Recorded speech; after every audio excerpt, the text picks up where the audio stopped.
ఉగాది పండుగను మార్చి 29 బుధవారం ఆచరించండి.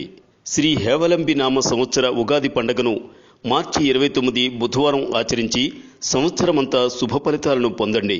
28 మార్చి మంగళవారం అమావాస్య ఉదయం 8:30 వరకు ఉన్నందున అమావాస్యతో కూడిన చైత్ర శుద్ధ పాడ్యమి సంధి ఘడియలతో కూడుకున్న మంగళవారం ఉగాది పండుగను ఆచరించడం వలన ఆ సంవత్సరం అంతా చెడు ఫలితాలను అనుభవించాల్సి వస్తుంది.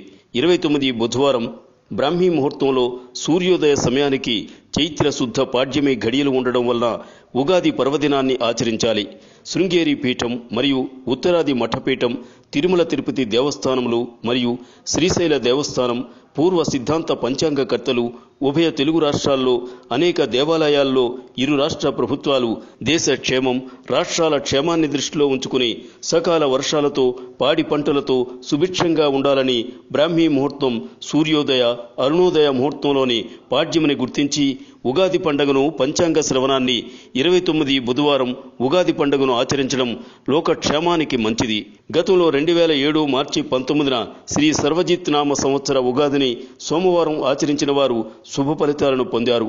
మంగళవారం ఆచరించిన వారు చెడు ఫలితాలను చవిచూశారు. మంగళవారం ఉగాది పండుగను అనేక మంది చేసుకోలేదు. ఈ సంవత్సరం అదే విధంగా మంగళవారం కాక బుధవారం ఉగాది పండుగను చేసుకోవడం సకల జనులకు క్షేమం.